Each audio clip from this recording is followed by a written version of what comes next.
तुमचा कोर्स दुसरा जो आहे म्हणजे डेव्हलपमेंटल बायोलॉजी हा मी घेणार आहे. आणि पहिला कोर्स जो आहे तो पहिला पेपर म्हणजे तो वाघमारे सर घेतील. तर दुसरा कोर्स आपण सुरू करू. त्या दुसऱ्या कोर्समध्ये तुम्ही जर सिलेबस बघितला तर सिलेबसमध्ये पहिलं युनिट तुमचा अर्ली एम्ब्रियॉनिक डेव्हलपमेंट. याच्यामध्ये गॅमेटोजेनेसिस म्हणजे स्पर्मॅटोजेनेसिस आणि oogenesis हे मॅमल्सचं आपल्याला पाहायचं आहे. आणि व्हायटोलोजेनेसिस इन बर्ड्स हे दोन टॉपिक आपण या लेक्चरमध्ये आत्ता घेऊया. ओके. सो हे इंटरनेटवरून मी एक PPT काढलेली आहे. त्या PPTवरून तुम्हाला फिगर वगैरे चांगला आहे ते तुम्हाला समजेल म्हणून ही PPTवरून मी तुम्हाला शिकवायला घेणार आहे.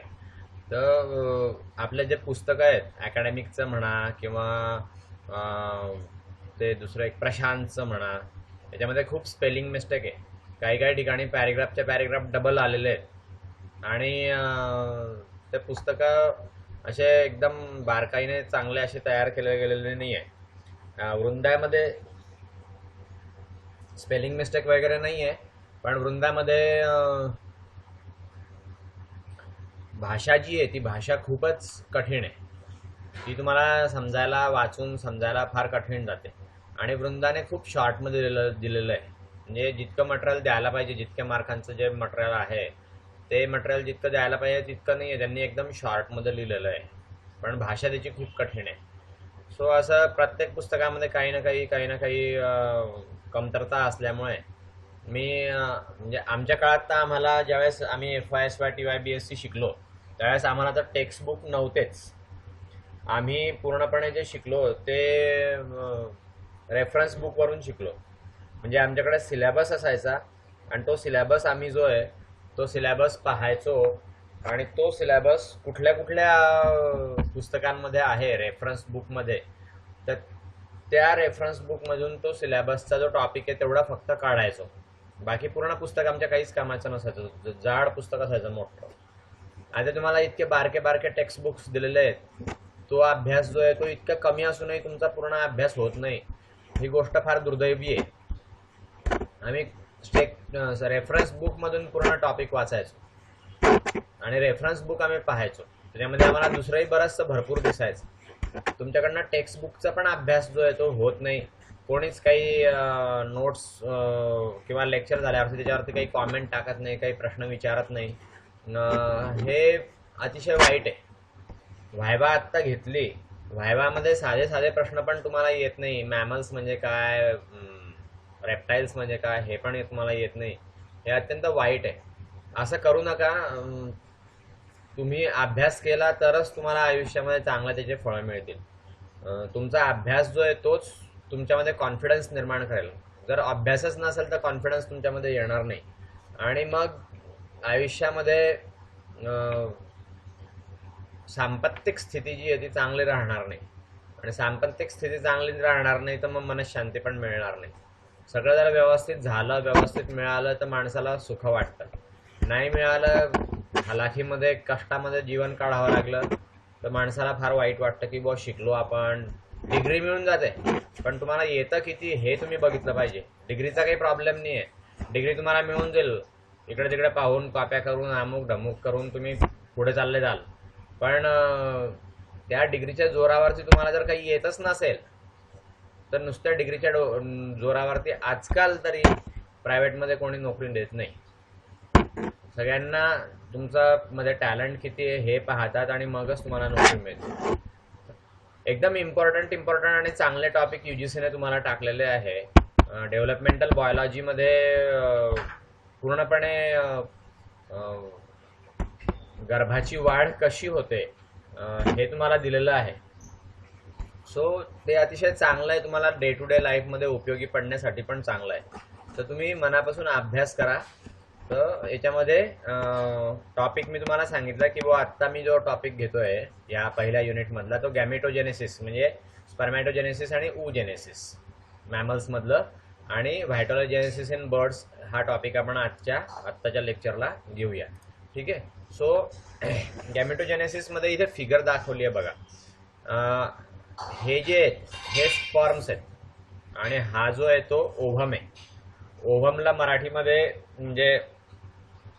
मराठीमध्ये ज्याला अंड म्हणतात आणि इंग्रजीमध्ये ओव्हम हा झुलॉजिकल शब्द झाला, पण इंग्रजीमध्ये त्याला दुसरा शब्द जो आहे तो एग आहे. एग हा काय आहे? एग आहे. एग आणि ओव्हम याचा अर्थ एकच.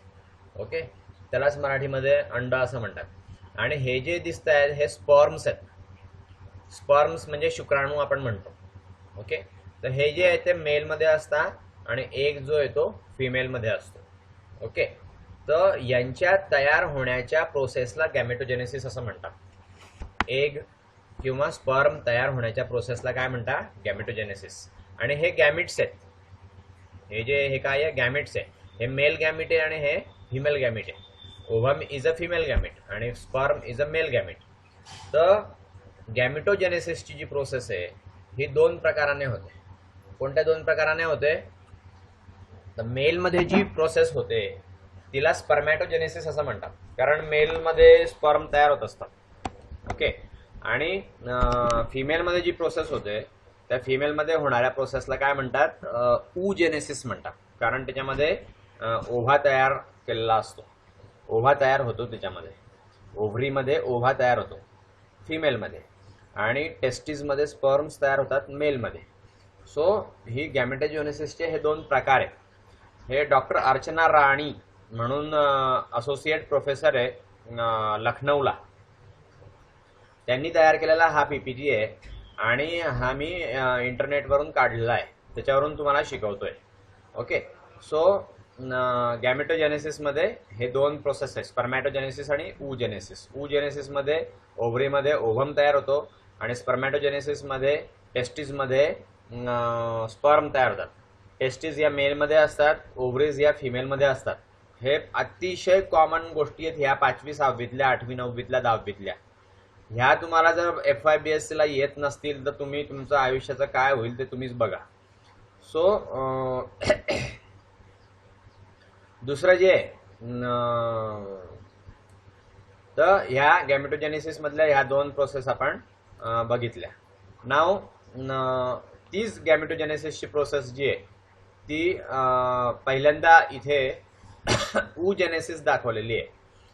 तर oogoनियम जो असतो तो oogoनियम 2n चा असतो, म्हणजे त्याच्यामध्ये क्रोमोसोमचा डबल नंबर असतो, नॉर्मल नंबर असतो, त्याचा 4n होतो. त्या 4n मधून हा 4n जो आहे हा प्रायमरी oocyte आहे. मग याच्यापासून 2n ही फर्स्ट पोलर बॉडी तयार होते आणि हा 2n चा जो आहे हा सेकंडरी oocyte आहे. ओके, तर हे oocyteचं मॅच्युरेशनची प्रोसेस आहे. ओके, नाव 2n चं मग डिव्हिजन होतं आणि त्यापासून एक n आणि एक n असं बनतात. तर ही सेकंड पोलर बॉडी आहे. ही पोलर बॉडी याला का बरं म्हटलंय? कारण हिची डेव्हलपमेंट जी आहे ती पूर्णपणे झालेली नाही, ही मॅच्युअर आहे ती म्हणून. आणि ही जी आहे याची डेव्हलपमेंट चांगली झालेली आहे, मोठी दिसते, ही एकदम बारीक दिसते. सो हा मॅच्युअर oocyte जो आहे n नंबरचा तयार झाला. नंतर हे झालं oogenesis. ओके, आता इकडे दाखवलेलं आहे स्पर्मॅटोजेनेसिस. स्पर्मॅटोजेनेसिसमध्ये प्रायमॉर्डियल जर्म सेल जी होती ती 2n ची आहे. 2n चा 4n झाला, प्रायमरी स्पर्मॅटोसाइट तयार झाला. त्यापासून 2n 2n असे दोन वेगळे वेगळे सेकंडरी स्पर्मॅटोसाइट्स झाले. त्याच्यापासून एक n चा n n n n n असे स्पर्मॅटिड्स तयार झाले. ओके, तर हे स्पर्मॅटिड्स दाखवले बघा इथे, हे स्पर्मॅटिड्स आणि हा मॅच्युअर oocyte. ओके, मग ह्या दोघांचं जे युनियन होतं त्याला म्हणतात फर्टिलायझेशन. मग अशा रीतीने हे फर्टिलायझेशन झालं. तर याच्यामध्ये प्री मायटोटिक हा सिंथेटिक फेज आहे, हा मिओसिसचा पहिला फेज आहे आणि मिओसिसचा सेकंड फेज आहे. तसंच याच्यामध्ये मिओटिक अरेस्ट जो आहे एम प्रोफेज तो हा आहे आणि oocyteचा मॅच्युरेशनचा फेज जो आहे तो हा आहे. सो अशा रीतीने हे गॅमेटोजेनेसिस मध्ये स्पर्मॅटोजेनेसिस कसं होतं आणि oogenesis कसं होतं हे इथे फिगरवरून तुम्हाला दाखवलं. नाव थर्ड, गॅमेटोजेनेसिस मध्ये फॉर्मेशन ऑफ गॅमिट्स. मी तुम्हाला सांगितलं की गॅमेटोजेनेसिस म्हणजे काय, तर गॅमिट्स तयार होण्याच्या प्रोसेसला गॅमेटोजेनेसिस असं म्हणतात. हे जे गॅमिट्स आहे हे गॅमिट्स गोनॅडमध्ये डेव्हलप होतात. गोनॅडमध्ये काय म्हणजे काय, तर गोनॅडमध्ये म्हणजे मेलमध्ये टेस्टिस आणि फिमेलमध्ये ओव्हरीज. तर त्या टेस्टिस आणि ओव्हरीजला कलेक्टिव्हली गोनॅड्स असं म्हणतात. सो सेक्स सेल्समध्ये हे गॅमिट्स जे आहेत ते तयार होतात. मेलमध्ये हे गॅमेटोजेनेसिस जे ते काय असतं, स्पर्मॅटोजेनेसिस असतं. सांगितलंय मी तुम्हाला, ते इथे लिहून दाखवलेलं आहे, फक्त एवढाच फरक, बाकी काही नाही. नाव फिमेलमध्ये हेच गॅमेटोजेनेसिस म्हणजे काय असतं, oogenesis. ओके, आता सेम ती मागची जी प्रोसेस आहे ती सेम इथे दाखवलेली आहे, फक्त याच्यामध्ये क्रोमोसोम्स दाखवलेले आहे. हे क्रोमोसोम्स आहेत. ओके, तर हे क्रोमोसोम्स आहेत. हे इकडे स्पर्मॅटोजेनेसिसच्या प्रोसेसमध्ये स्पर्म्स तयार झाले, oogenesisच्या प्रोसेसमध्ये हे ओव्हम तयार झालेलं आहे. सो हे अंड आणि हे शुक्राणू, किंवा हे ओव्हम, हे स्पर्मॅटिड्स, किंवा हे एग, हे स्पर्म्स, आणि हे फिमेलमध्ये, हे मेलमध्ये. परत सांगतोय, लक्षात ठेवा. नाव नेक्स्ट, ही जी स्पर्मॅटोजेनेसिसची प्रोसेस आहे याच्यामध्ये स्पर्मॅटोजेनिया किंवा स्पर्मॅटोगोनिया याचं मॅच्युअर स्पर्मॅटोझुआमध्ये रूपांतर होतं स्पर्मॅटोजेनेसिसच्या प्रोसेसमध्ये. ओके, ही जी प्रोसेस आहे स्पर्मॅटोझुआ तयार करण्याची, ही प्युबर्टीमध्ये चालू होते.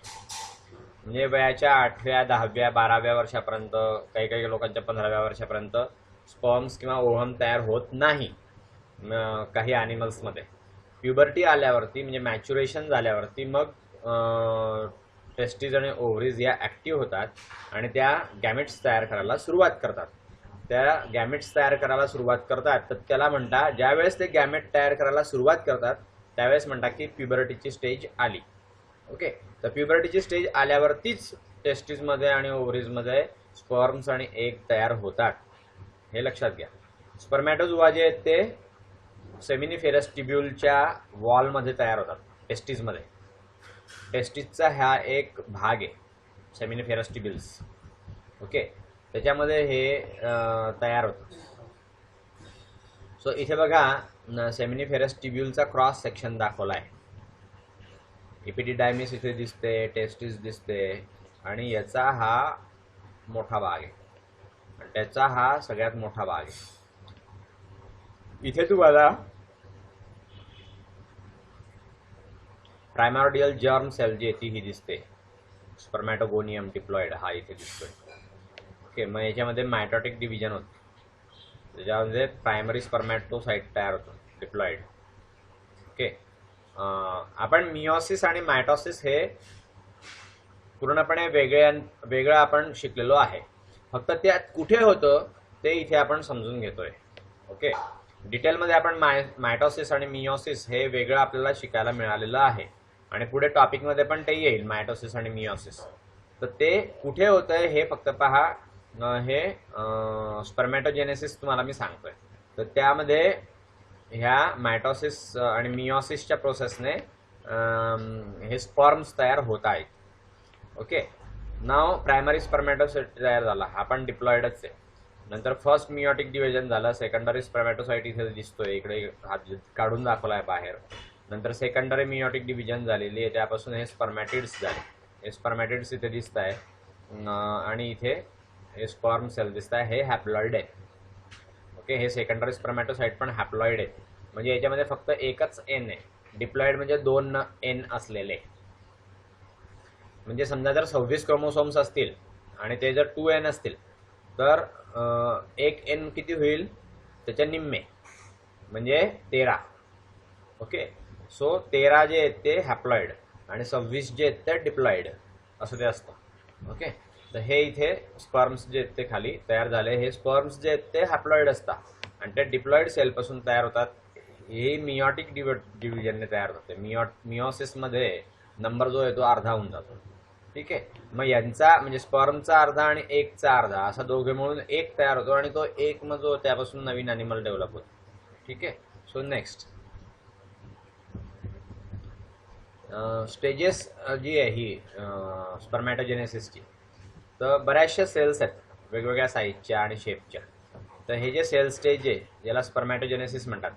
त्यामध्ये काही सर्टोली सेल्स असतात, सस्टेंटॅक्युलर सेल्स. ह्या ज्या सर्टोली सेल्स असतात त्या सपोर्ट प्रोव्हाइड करतात आणि न्यूट्रिशन प्रोव्हाइड करतात जर्म सेलला. ॲक्च्युली जर्म सेलपासून गॅमेट्स तयार होत असतात, त्यांना ह्या सपोर्टिव्ह सेल्स असतात, सर्टोली सेल्स. याच्यामध्ये हे जे रेग्युलेशन आहे हे ल्युटिनायझिंग हार्मोन म्हणजे LH ने हे रेग्युलेशन होतं आणि ते लेडिक सेलला बाइंड होतात. टेस्टोस्टेरॉन प्रोडक्शन जे आहे त्यामुळे लेडिक सेलला ते बाइंड होतात. लेडिक सेलला ते बाइंड झाल्यामुळे टेस्टोस्टेरॉन प्रोडक्शन जे आहे ते सुरू होतं. हे स्पर्मॅटोगोनिया A आहे, स्पर्मॅटोगोनिया B इथे दाखवले, स्पर्मॅटोसाइट A, स्पर्मॅटोसाइटचा फर्स्ट टाईप, स्पर्मॅटोसाइटचा सेकंड टाईप, हे स्पर्मॅटिड्स आणि हे स्पर्म इथे दिसत आहे. तर याच्यामध्ये हे स्पर्मॅटोसायटोजेनेसिस आहे एवढा भाग, आणि इथे स्पर्मियोजेनेसिस आहे, स्पर्मॅटिड पासून स्पर्म तयार होण्याचा जो भाग आहे तो स्पर्मियोजेनेसिस. आता इथे हे मायटोटिक आहे, 16 दिवस लागतात याला. क्लोनल एक्सपान्शन याच्यामध्ये होतं. आणि हा एवढा जो भाग आहे तो मिओसिसचा भाग आहे. मिओसिस फर्स्ट 24 दिवसाचा असतं, मिओसिस सेकंड हा काही तासांचा असतं फक्त. हा मॅच्युरेशन फेज आहे. ओके, एवढा. सो असं ते समजून घ्या. नाव परत तीच आहे फिगर. प्रायमरी स्पर्मॅटोसाइट मिओसिस फर्स्टमध्ये, सेकंडरी स्पर्मॅटोसाइट तयार होतो, मिओसिस सेकंड, नंतर स्पर्मॅटिड्स इथे तयार होतात आणि त्याच्यापासून स्पर्मॅटोझोआ तयार होतात. ओके, स्पर्मियोजेनेसिसची प्रोसेस आहे ही. स्पर्मॅटोजेनेसिसमध्ये पहिली प्रोसेस मी तुम्हाला मॅगच्या साईडमध्ये कोणती दाखवली, क्लोनल एक्सपान्शन, आणि दुसरी जी आहे ती मॅच्युरेशन. तर याच्यामध्ये पहिली जी प्रोसेस आहे ती स्पर्मॅटोसायटोजेनेसिस आणि दुसरी प्रोसेस जी आहे ती स्पर्मियोजेनेसिस. ओके, तर ती स्पर्मियोजेनेसिस इथे दाखवलेली आहे बघा. प्रायमरी स्पर्मॅटोसाइट पासून स्पर्म तयार होण्याच्या प्रोसेसला स्पर्मियोजेनेसिस असं म्हणतात. Okay, transformation of circular spermatid. Circular असतो तो, पहिल्यांदा गोल असतो आणि त्याचं रूपांतर जे आहे ते स्पर्मॅटोझूनमध्ये होतं. तर याला स्पर्मियोजेनेसिसची प्रोसेस असं म्हणतात. नंतर गोल्गी फेज असतो, कॅप फेज असतो, ॲक्रोसोमल फेज असतो, मॅच्युरेशन फेज, असे 4 फेज असतात या स्पर्मियोजेनेसिसमध्ये. म्हणजे या गोलपासून पूर्ण स्पर्म तयार होतो, त्याच्यामध्ये गोल्गी ॲपरेटस पण बनतं, कॅप पण बनते स्पर्मची, ॲक्रोसोम बनतो स्पर्मचा, आणि मॅच्युरेशन फेज पण त्याच्यामध्ये असतो. सो नाव स्पर्मॅटोझून. हा स्पर्मॅटोझून म्हणजे एक स्पर्म. ओके, तर याच्यामध्ये ॲक्टिवली मोटाईल असतो हा एकदम. ओके, फ्री स्विमिंग सेल असते ही स्पर्मॅटोझून. याच्यामध्ये हेड असतं, नेक असतं आणि टेल असतं, फ्लॅजेलम. ओके, नाव हेडमध्ये ओव्हॉइड असतं हेड, त्याच्यामध्ये न्यूक्लियस असतो. 2/3 जे न्यूक्लियसचं त्याच्यामध्ये ॲक्रोसोमल कॅप असते. ओके, नाव टेल जे आहे त्याच्यामध्ये 3 सेगमेंट्स असतात, मिडल पीस, प्रिन्सिपल पीस आणि एंड पीस. तर हा असा स्पर्मॅटोझूनचं स्ट्रक्चर सांगितलं आहे. स्पर्मॅटोझूनचं स्ट्रक्चर, हेड, नेक, टेल असे 3 त्याचे भाग असतात. त्याला फ्लॅजेलम म्हणतात, टेलला फ्लॅजेलम असं पण म्हणतात. नंतर हेड ओव्हाइड असतं, त्याच्यामध्ये न्यूक्लियस असतो. 2/3 न्यूक्लियस जो आहे तो ॲक्रोसोमल कॅपने बनलेला असतो. टेलला 3 सेगमेंट असतात, मिडल पीस पण असतं, ते प्रिन्सिपल पीस त्याला म्हणतात, आणि एंड पीस असतं तिसरं. ओके, तर हा इथे स्पर्म दाखवला आहे बघा, ही टेल आहे, हा मिडल पीस आहे आणि हा हेड आहे.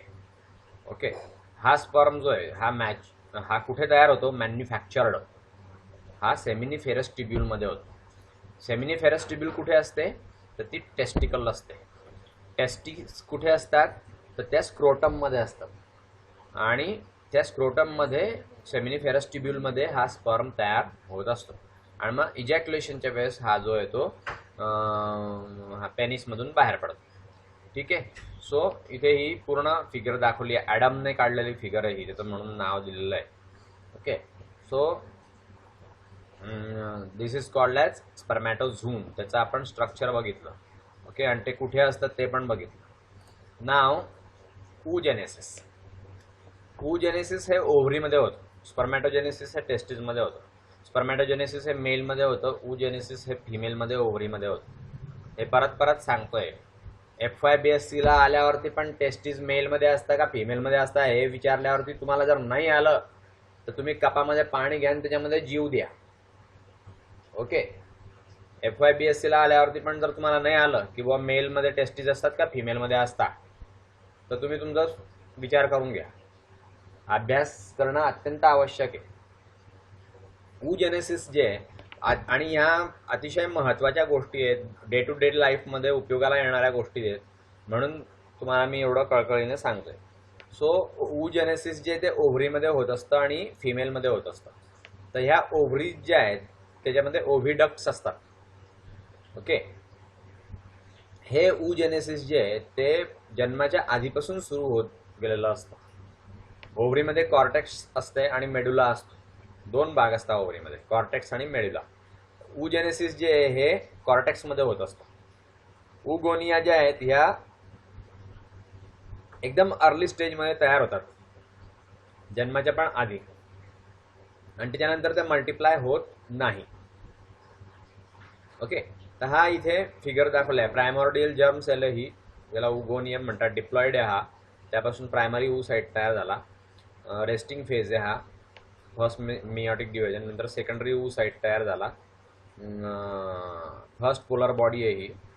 त्या सेकंडरी oocyte पासून मग ootyl झाला. हॅप्लॉइड आहे हा आता, डिप्लॉइड पासून हॅप्लॉइड झाला. इथून पण एक पोलर बॉडी तयार झाली, तर ती सेकंड पोलर बॉडी आहे. हिची डेव्हलपमेंट पूर्ण होत नाही म्हणून त्याला पोलर बॉडी म्हटलंय, आणि हिची डेव्हलपमेंट पूर्ण व्यवस्थित होते म्हणून त्याला ootyl म्हटलेलं आहे. ootyl पासून हा ओव्हम झाला, हा हॅप्लॉइड आहे. ओके, सो हेच या ओव्हरीमध्ये दाखवलं आहे. बस्ट होऊन हा ओव्हम जो आहे सेकंडरी oocyte हा बाहेर पडतो. याची प्रोसेस जी आहे याला म्हणतात ओव्ह्युलेशन. हे मॅच्युअर फॉलिकल आहे, याच्यामध्ये हा oogoनियम तयार होत आहे पहा. ओके, ही ओव्हरी आहे आणि हे प्रायमरी फॉलिकल आहे, प्रायमरी oocyte आहे इथे. कॉर्पस ल्युटियम याला म्हणतात. आणि रप्चर्ड फॉलिकल हे आहे. रप्चर्ड म्हणजे तुटलेलं किंवा फुटलेलं.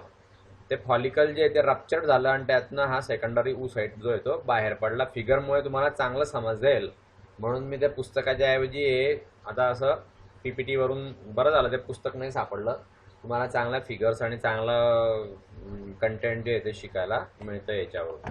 ठीक आहे, सो नेक्स्ट oogenesis जी आहे याच्यामध्ये टीलोफेज फर्स्ट नंतर आणि सेकंड नंतर सायटोप्लाझम जो आहे तो इक्वली डिवाइड होत नाही. जी नवीन सेल बनते त्याच्यामध्ये एकामध्ये खूप सायटोप्लाझम असतो आणि ती जिवंत राहते, आणि दुसरी जी असते तिला पोलर बॉडी म्हणतात, ती नंतर तुटून फुटून जाते आणि डिस्ट्रॉय केली जाते. ओके, सो तुम्हाला मागच्या पण स्लाइडमध्ये मी सांगितलं की ती पोलर बॉडी आहे ती छोटी असते, तिची डेव्हलपमेंट होत नाही पूर्णपणे, आणि जी मॅच्युअर झालेली असते तिची ग्रोथ चांगली झालेली असते, तिला सायटोप्लाझम पूर्णपणे मिळालेला असतो, तर ती जी आहे ती सर्वाईव्ह होते. पुढे तिची डिव्हिजन जी आहे ती चालू राहते. ही प्रायमरी oocyte पासून बघा हा सेकंडरी oocyte तयार झाला आणि ही पोलर बॉडी तयार झाली आहे. पोलर बॉडीला का बरं म्हटलं, त्याच्यामध्ये सायटोप्लाझम एकदम कमी आला आणि याच्यामध्ये सायटोप्लाझम एकदम जास्त आला. So this is secondary oocyte. Secondary oocyte नंतर इथे ootyl आहे. ओके, फर्स्ट पोलर बॉडी आहे, त्यामध्ये सेकंड पोलर बॉडी तयार झाल्या आणि मग हा ओव्हम तयार झाला. ओके, सो अशा रीतीने नाव oogenesis हे इथे दिसतंय बघा. आता दुसऱ्या फिगरमधून दिसतंय 2N आहे, 2N आहे, 2N आहे. मेनी oogonia तयार झाले.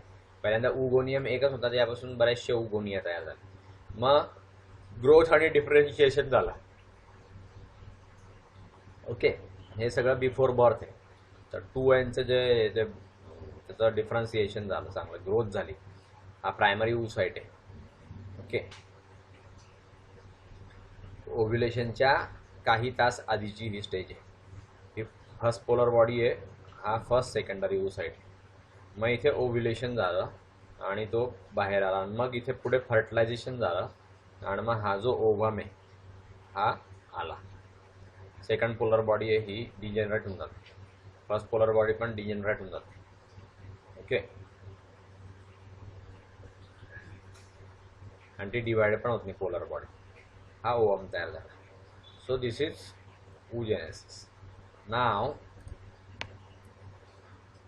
स्पर्मॅटोजेनेसिस आणि oogenesis एकत्र दाखवलंय म्हणजे त्याचं कंपॅरिझन तुम्हाला व्यवस्थित करता येईल. प्रायमरी स्पर्मॅटोसाइट आहे, हा प्रायमरी oocyte आहे, same to same. Meiotic division first होते दोघांमध्ये पण पहिल्यांदा, याच्यापासून सेकंडरी स्पर्मॅटोसाइट्स 2 तयार होतात. हे 2 सारखे असतात मात्र स्पर्मॅटोजेनेसिसमध्ये, पण oogenesisमध्ये सेकंडरी oocyte जो आहे तो एक मोठा असतो आणि एक छोटा असतो. त्या छोट्याला फर्स्ट पोलर बॉडी म्हणतात आणि जो मोठा असतो त्याला सेकंडरी oocyte म्हणतात. नंतर मियोटिक डिव्हिजन सेकंडमध्ये हे स्पर्मॅटिड्स तयार होतात. सेकंडरी स्पर्मॅटोसाइट पासून स्पर्मॅटिड्स तयार झाले, यांच्यामध्ये हे ootid झालं, त्यापासून परत एक सेकंड पोलर बॉडी तयार झाली. ओके, सो या ootid पासून ओवम झाला इकडे आणि या स्पर्मॅटिड पासून स्पर्मॅटोझोआ तयार झाला. तर स्पर्मॅटिड पासून आणि ootid पासून स्पर्म आणि ओवम रिस्पेक्टिव्हली तयार होण्याच्या प्रोसेसला डिफरन्सिएशन म्हणतात. फक्त याच्यामध्ये डिफरन्सिएशन झालेलं आहे, म्हणजे हे गोल होते आणि हा स्पर्मचा असा आकार झाला तयार. हा ootid जो आहे ह्याचा ओवम झाला तयार मोठा आणि mature. So that is called as differentiation phase. So हे याच्यामध्ये आपल्याला दिसतं. नाउ नेक्स्ट इज ओव्हम आणि स्पर्म प्रोडक्शन. सेम फिगर आहेत. तर हे आता याच्यामध्ये क्रोमोसोम नंबर दाखवला आहे ह्युमन बिईंगमध्ये. बायर आणि शेनबर्ग गॅलिनो तिथली ही फिगर आहे आणि पुस्तकाचं पण नाव दिलेलं आहे बघा, डायमेन्शन्स ऑफ ह्युमन सेक्शुअलिटी. 5वा एडिशन आहे. 5E जे लिहिलेलं आहे ते म्हणजे काय, 5वी एडिशन. आणि याचा जो कॉपीराईट आहे तो त्या शेनबर्ग आणि गॅलिनो यांच्यामध्ये तो आहे. आणि याचा पब्लिशर कोण आहे, हे पब्लिशरचं नाव आहे मॅकग्रीव हिल कंपनी इनकॉर्पोरेशन. ओके, त्यांनी हे याचे सगळे हक्क जे आहेत ते राखून घेतलेले आहेत. पण आपण हे एज्युकेशनल पर्पजसाठी वापरतोय आणि इंटरनेटवरती हे रेडीली अवेलेबल आहे म्हणून मी तुम्हाला दाखवतोय. नाही तर ते आपल्यावरती कॉपीराईट ॲक्टने कारवाई करू शकतात. फिगर्स पण कॉपीराईट ॲक्ट खाली असतात. तर आपल्याला ज्यावेळेस आपण ते वापरतो त्यावेळेस त्यांचं नाव मेन्शन करणं आवश्यक असतं. लक्षात ठेवा भविष्यामध्ये कधी पण.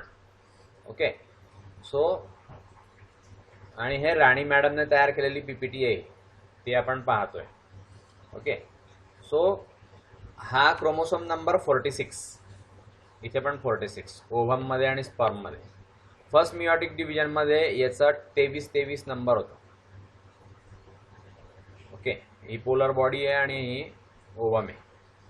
मग सेकंड मियोटिक डिव्हिजनमध्ये याचा 23 होतो. हा 23 वरचा जसा आहे तसाच. आणि मग हा पण 4 स्पर्म जो आहे 23 असता आहे 23. हा 23चा आणि हा 23चा फर्टिलायझेशन झाल्यावरती 46चा परत नवीन बाळ जन्माला येतं आणि ते 46 क्रोमोसोमचं असतं. सो हे इथे तुम्हाला फिगरवरून सगळं समजलं.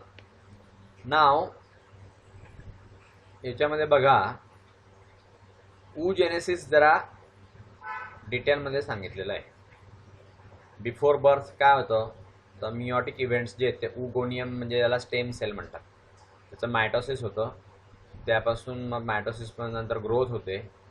ग्रोथ झाल्यावरती मग चाइल्डहुडमध्ये प्रत्येक महिन्यामध्ये प्युबर्टी जी आहे मेनोपॉज होतो आणि हा तयार होत असतो. प्युबर्टीपासून तर मेनोपॉजपर्यंत प्रत्येक महिन्याला हा oogoनियम तयार होत असतो. इथे स्पिंडल दाखवला आहे. 1 oocyte प्रत्येक महिन्यामध्ये तयार होतो, प्रायमरी oocyte. आणि मग तिच्यापासून हे पोलर बॉडी दाखवली आहे आणि हा ओव्हम तयार झाला. ओके, हे असं मोकळं दाखवलं आहे. आता हे ओव्हरीत दाखवलेलं आहे. हे फॉलिकल सेल आहे oocyteच्या, प्रायमॉर्डियल फॉलिकल आहे. हे आता ओव्हरीच्या भाषेमध्ये सांगितलं आहे, हे जेनेटिक्सच्या भाषेमध्ये सांगितलं आहे. फॉलिकल हे ॲनाटॉमीची भाषा आहे आणि हे oogoनियम, मायटोसिस, मियोसिस आणि हे सगळं जे ही जेनेटिक्सची भाषा आहे. हे प्रायमॉर्डियल फॉलिकल आहे. प्रायमरी oocyte हा प्रोफेस फर्स्टमध्ये ॲट टाइम ऑफ बर्थ होता. ओव्हरी इनॅक्टिव्ह असते. नंतर प्रायमरी फॉलिकल जो आहे त्याचा ग्रोईंग फॉलिकल झाला. प्रायमरी oocyte जो आहे तो प्रोफेस 1मध्ये अरेस्ट झालेला आहे. इथे हा जो मिओसिसमध्ये प्रायमरी oocyte आहे हा वेसिक्युलर प्रायमॉर्डियल फॉलिकलपासून हे ग्राफियन फॉलिकल तयार झालं इथे. आणि मग ग्राफियन फॉलिकलमधनं सेकंडरी oocyte जो आहे त्याचं ओव्ह्युलेशन झालं. ओके, हा ओव्हम बाहेर पडला. ठीक आहे. नाव आत्तापर्यंत आपण जे शिकलो त्यामध्ये काही काही मी टर्म्स ज्या वापरल्या त्या टर्म्स कोणत्या कोणत्या आहेत ते बघा. गॅमेट म्हणजे काय? एग किंवा स्पर्म, म्हणजे मेल गॅमेट आणि फिमेल गॅमेट.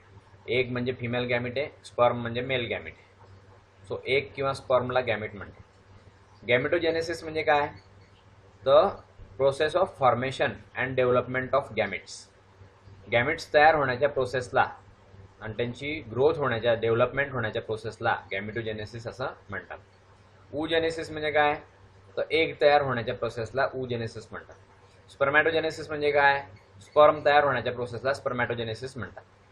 स्पर्मिओजेनेसिस म्हणजे काय? तर स्पर्म मॉर्फॉलॉजीमध्ये बदल होण्याच्या प्रक्रियेला स्पर्मिओजेनेसिस असं म्हणतात. फॉलिकल म्हणजे काय? ओव्हरीमध्ये ज्यावेळेस एग मॅच्युअर होतो त्याला म्हणतात फॉलिकल. जिथे एग मॅच्युअर होतो ओव्हरीमध्ये तर त्या मॅच्युअर कशामध्ये होतो तर फॉलिकलमध्ये होतो. ओव्ह्युलेशन म्हणजे काय? तर फॉलिकलमधून एग बाहेर पडतो. पोलर बॉडी म्हणजे काय? नॉन फंक्शनल प्रॉडक्ट आहे मिओटिक डिव्हिजनचं oogenesisमध्ये. झायगोट म्हणजे काय? तर फर्टिलाइज्ड एग. फर्टिलाइज एग झाल्यानंतर त्या एगमध्ये डेव्हलपमेंट चालू होते लगेच. तर त्या फर्टिलायझेशन झाल्यानंतरच्या एगला झायगोट असं म्हणतात. ओके. नाव नेक्स्ट रेफरन्सेस दिलेले आहेत. आपण हे सगळं मटेरियल कशातून घेतलं? The essential of anatomy for dentistry students first edition. नंतर लँगमान्स मेडिकल एम्ब्रिओलॉजी 11th एडिशन. नंतर ह्युमन एम्ब्रिओलॉजी 5th एडिशन. याच्यामधून हे सगळं आपण मटेरियल जे ते घेतलेलं आहे. नाव हे MCQ तुम्हाला दिलेले आहेत काही, तुम्ही हे पहा. व्हिडिओ स्टॉप करून हे तुम्हाला पाहता येतील आणि याचे उत्तरं मला एका पानावरती लिहा आणि त्याचा फोटो क्लासरूममध्ये अटॅच करा. ओके. जे लोक अटॅच करतील त्यांना CAचे मार्क चांगले मिळतील. ठीक आहे. सो याचं उत्तर लिहायचं. सगळ्या MCQचे 4च MCQ आहे फक्त. त्याचे उत्तरं लिहायचे म्हणजे त्याच्यावरती असं टिक मार्क करायचं. असं हे पूर्ण लिहायचं जसंच तसं लिहायचं आणि त्याच्यावरती असं टिक मार्क करायचं. जे बरोबर असेल त्याच्यावरती टिक मार्क करायचं आणि त्याचा फोटो काढायचा आहे आणि तो फोटो क्लासरूममध्ये ह्या व्हिडिओच्या खाली तो फोटो जो आहे तो अटॅच करायचा क्लासरूममध्ये. ओके. सो ह्या व्हिडिओची लिंक तिथे क्लासरूममध्ये जिथे दिलेली असेल त्या खाली कॉमेंटमध्ये हे अटॅच करायचं. ठीक आहे. सो हा पहिला झाला. आता हा दुसरा पाहून घ्या.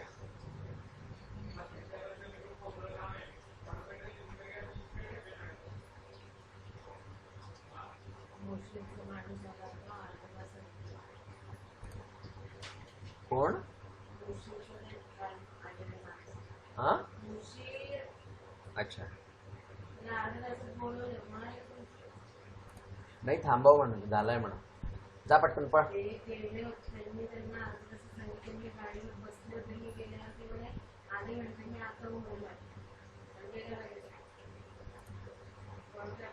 हे पुढचं. ओके. सो इथे आपलं गॅमेटोजेनेसिस आणि हे जे ते झालं. तर व्हायटोलोजेनेसिस जे आहे तर व्हायटोलोजेनेसिस म्हणजे काय आपण पाहू. ठीक आहे. मग मी पुढचं पण एक टॉपिक करून घेतो 5-10 मिनिटात. सो व्हायटोलोजेनेसिस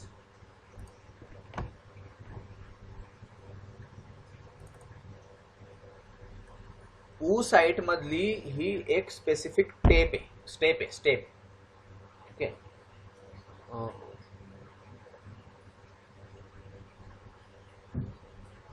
oogenesis मधली ही स्टेप आहे. ही चिमणी आहे माझी बरं का, मागे दिसते ना ही. हा हे बाई दिसली. हे बाई इकडे, ही माझी चिमणी आहे, चिमणी. ओके. सो व्हायटोलोजेनेसिस म्हणजे काय, तर योक डिपॉझिशनची जी एग मध्ये योक डिपॉझिशनची जी प्रोसेस आहे त्याला म्हणता व्हायटोलोजेनेसिस. ओके. योक तयार होतो पहिल्यांदा. योक म्हणजे काय, तुम्ही आता कोंबडीचं अंड पाहिलंय. ओके. त्या कोंबडीच्या अंड्यामध्ये जो योक असतो तो योक म्हणजे अंड्यामध्ये जीव एकदम बारीक असतो, पण त्या जीवाला वाढवण्यासाठी अन्न जे आहे ते भरपूर भरून ठेवलेलं असतं. तर पूर्ण अंड जे आहे ते अन्नाने भरलेलं असतं, त्याच्यामध्ये जीव एकदम छोटा असतो. तो जीव नंतर वाढतो आणि ते अन्न नंतर संपून जातं शेवटी. मग त्या टरफलामधून नुसतं जो आहे ते काय ते येतं, हे येतं, जीव बाहेर येतो. ओके. सो व्हायटोलोजेनेसिस याला योक डिपॉझिशन असं पण म्हणतात. तर याच्यामध्ये तो योक म्हणजे काय, हेनच्या कोंबडीमध्ये हे मला सांगायचं राहिलं, हेनच्या कोंबडीमध्ये जो पिवळा दिसतो त्याला म्हणतात येलो योक, आणि जो पांढरा असतो तो काय असतो, व्हाईट योक. त्या पांढऱ्या योकमध्ये अल्ब्युमिन असतं, प्रोटीन असतं भरपूर, आणि त्याच्यावरती मग हेन जी ती कोंबडी जी ती वाढते. ओके. कोंबडीचं बच्चा. तर योक फॉर्मेशनची जी प्रोसेस आहे, न्यूट्रियंट डिपॉझिट होतात पू साईटमध्ये, त्याला म्हणतात व्हायटोलोजेनेसिस. फिमेल जर्म सेल जी आहे त्याच्यामध्ये रिप्रोडक्शन होतं लेसिथोट्रॉपिक ऑर्गॅनिझममध्ये. इन्सेक्टमध्ये ज्यावेळेस फॅट बॉडी असते तर त्यामध्ये ज्युवेनाइल हार्मोन जे ते रिलीज होतात आणि तिथून व्हायटोलोजेनिन प्रोटीन तयार व्हायला सुरुवात होते. ओके. बऱ्याचशा ॲनिमल ग्रुपमध्ये हे दिसतं, मॅमल्समध्ये पण दिसतं. मॅमल्समध्ये नसतं व्हायटोलोजेनेसिस, हे मॅमल्समध्ये फक्त नसतं. ओके. लक्षात ठेवा, मॅमल्समध्ये एगमध्ये योग काहीच नसतो, अगदी कमी असतो, एकदम बारीक असतो. कॉक्रोचेसमध्ये व्हायटोलोजेनेसिस जे ते ज्युवेनाइल हार्मोनचं जर इंजेक्शन दिलं तर आपल्याला सुरू करता येऊ शकतं. इमॅच्युअर फिमेल्स किंवा मॅच्युअर मेल्स त्याच्यामध्ये डेव्हलप होतात. नाव केमिकली योक जो आहे तो पण लिपोप्रोटीन दाखवतो. याच्यामध्ये प्रोटीन्स दिसतात, फॉस्फोलिपिड्स आणि न्यूट्रल फॅट्स पण त्याच्यामध्ये असतात, स्मॉल अमाऊंट ऑफ ग्लायकोजन त्याच्यामध्ये दिसतं. तर हा जो योक आहे तो लिव्हरमध्ये तयार होतो, फिमेल पेरेंटच्या लिव्हरमध्ये, आणि तो सोल्युबल फॉर्ममध्ये असतो. मग हा ब्लडमधून सर्क्युलेशनमधून येतो लिव्हरमधून आणि फॉलिकल सेलमध्ये येतो, आणि तो त्या मॅच्युअर ओव्हमच्या आजूबाजूला सगळा साठून जातो. ओके. योक प्लेटलेट्सच्या फॉर्ममध्ये ते सगळं साठून जातं आणि ग्रॅन्युल्स तयार होतात त्याच्यामध्ये. ओके. ग्रॅन्युल्स प्लाझममध्ये तयार होतात. तर मायटोकॉन्ड्रिया आणि गोल्गी कॉम्प्लेक्स याच्यामध्ये येतात आणि याच्यामध्ये कन्व्हर्सन दिसतं, डबल फॉर्म दिसतं याच्यामध्ये योकचा, आणि इनसोल्युबल ग्रॅन्युल्स किंवा प्लेटलेट्स ज्या आहेत त्या सगळ्या त्याचं कन्व्हर्शन होतं. ओके. मायटोकॉन्ड्रिया आणि गोल्गी कॉम्प्लेक्समुळे होतं. सोल्युबल फॉर्मचा योग जो आहे तो इनसोल्युबल ग्रॅन्युल्समध्ये आणि प्लेटलेट्समध्ये तयार करण्याचं काम जो आहे ते मायटोकॉन्ड्रिया आणि गोल्गी कॉम्प्लेक्स तयार करतात. नाव मॉस्किटोमध्ये ज्यावेळेस प्लाझ्मोडियमचं इन्फेक्शन असतं तर हे व्हायटोलोजेनेसिस पॅरासाइट मॅनिप्युलेट करतो, त्यामुळे फिकंडिटी जी आहे ती कमी होते. हे मॅमेलियन व्हायटोलोजेनेसिस जे ज्यामध्ये व्हायटोलोजेनिन नावाचं जे प्रोटीन आहे ते मेजर असतो. व्हिट जीनने ते तयार होतं आणि त्या इस्ट्रोजेन नावाच्या हार्मोनमुळे त्याचं रेग्युलेशन होतं. योकमध्ये लिपिड्स असतात म्हणजे ट्रायग्लिसराइड्स आणि कोलेस्टेरॉल, आणि प्रोटीन्स जे आहेत याच्यामध्ये मेनली व्हायटोलोजेनिन असतं. ओके. तर हे जे टर्म आहे व्हायटोलोजेनेसिसची ही लॅटिन व्हिटेलस वरून आलेलं आहे, एग योक त्याला म्हणतात. योग अक्युम्युलेशन किंवा क्लिव्हेज जी आहे ॲनिमल एम्ब्रिओलॉजीमध्ये आपल्याला दिसते. तर होलोब्लास्टिक क्लिव्हेज आणि मेरोब्लास्टिक क्लिव्हेज अशा दोन क्लिव्हेजचे प्रकार आहे. क्लिव्हेज म्हणजे फर्टिलायझेशन झाल्यानंतर डेव्हलपमेंट करताना एक एकच्या अनेक सेलमध्ये ज्यावेळेस रूपांतर होतं त्या प्रोसेसला क्लिव्हेज म्हणतात. आयसोलेथिल सेल म्हणजे काय, तर स्पार्स इव्हनली डिस्ट्रीब्युटेड, योग त्याच्यामध्ये अर्धा अर्धा बरोबर इव्हनली झालेला असतो. रेडियल क्लिव्हेज म्हणजे काय, इकॉनिडर्म्समध्ये दिसते, हेमिकॉर्डेट्समध्ये दिसतं, अँफिऑक्ससमध्ये दिसतं. स्पायरल क्लिव्हेज म्हणजे काय, ॲनिलिड्समध्ये असते.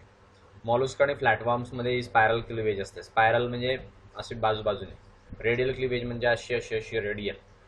ओके. बायलॅटरल क्लिव्हेज म्हणजे काय, ट्युनिकेट्समध्ये ही असते, एकदम दोन्ही सारखे भाग असतात. रोटेशनल क्लिव्हेज म्हणजे काय, ते प्लॅसेंटल मॅमल्समध्ये दिसते, निमॅटोड्समध्ये, मार्सुपियल्समध्ये दिसते. मेसोलेथिसल म्हणजे मॉडरेट व्हेजिटल योग डिस्पॉझिशन याच्यामध्ये दिसते. तर याच्यामध्ये रेडियल क्लिव्हेज म्हणजे ॲम्फिबियन, काही फिश जे आहेत ते लॅम्प्रेस, गास आणि बॉफिन्स हे याच्यामध्ये दिसत असतात. नाव मेरोब्लास्टिक इनकम्प्लीट असते. टिलोलेसिथल म्हणजे डेन्स योग असतो पूर्ण सेलमध्ये. बायलॅटरल क्लिव्हेजमध्ये सेफेलोपोड आणि मॉलुस्कमध्ये दिसतं. डिस्कॉइडल क्लिव्हेजमध्ये काही फिशमध्ये, हॅक फिशेसमध्ये वगैरे दिसतं, कॉन्ट्रॅक्टाइल्समध्ये दिसतं, टिलिओसमध्ये दिसतं, सॉरोपिड्समध्ये दिसतं, रेप्टाईल्स आणि बर्ड्स मोनोट्रिम्समध्ये दिसतं. सेंट्रोलेसिथलमध्ये योग हा सेंटरला असतो, एगच्या सेंटरला असतो. आणि सुपरफिशियल क्लिव्हेजमध्ये ही इन्सेक्टमध्ये दिसते, एकदम वरच्या बाजूला फक्त क्लिव्हेज दिसते, मध्ये काही ती क्लिव्हेज दिसत नाही.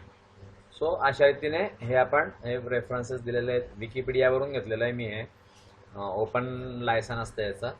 सो अशा रीतीने व्हायटोलोजेनेसिस आपण पाहिलं. ठीक आहे.